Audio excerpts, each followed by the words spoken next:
We did have the agree to disagree report done in both chambers now. So is there any further discussion on Senate Bill 82?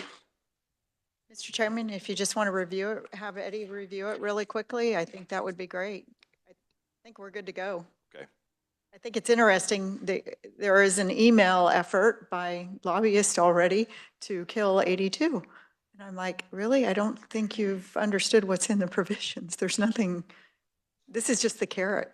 There's no stick. So thank you, Mr. Chairman. I don't think I've even checked my email this morning yet. Yeah. So It's other senators that are coming up to me. Thank you. Okay. Yeah. Eddie, if you don't mind, please. Sure. The bill includes a property tax funding limit that can be exceeded by a vote of at least 80% of the members of the governing body of a taxing jurisdiction. The limit would be the lesser of 3% plus growth increases associated with new construction, or Midwest region CPI plus increases associated with new construction, plus increases associated with bonds approved by a vote held on or after July 1, 2025. The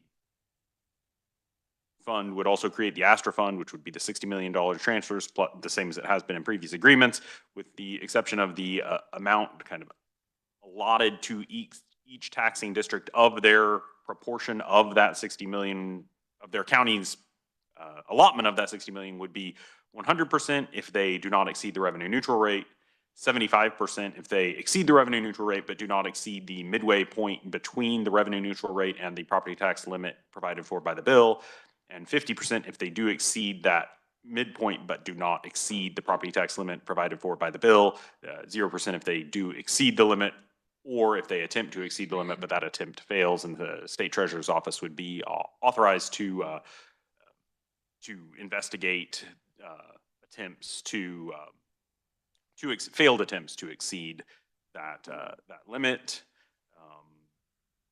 Other than that, I believe when we discussed yesterday, it was going to be a register effective date, and that remains the case. I believe that captures the entirety of the agreement.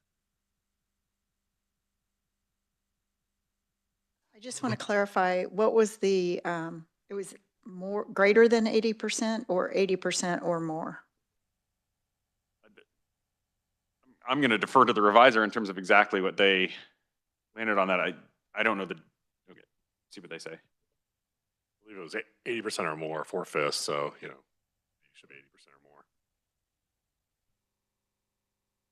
more. And had you worked with the state treasurer's office? That's one of the negatives that they're putting out there, that the state treasurer's office hadn't heard anything about this, the Astra Fund. We had originally worked with the state treasurer's office on the House version of 2396. I have not followed up with them since we met yesterday and kind of created what we have now in the CCR.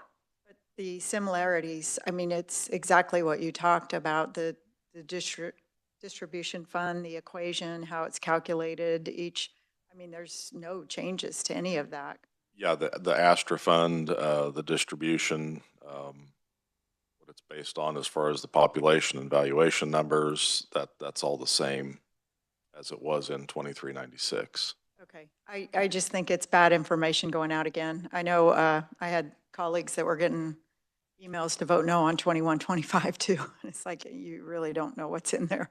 So, Mr. Chairman, we do have the agree to disagree, and we're fine with that legislation. So, and we'd like to get it moving as quick as possible. I know you would too. We would like to vote on it today. Certainly. Yeah, unless there's any other questions from staff, we'll wait for the report and get it signed. Thank you, Mr. Chairman. Thank you. Yeah.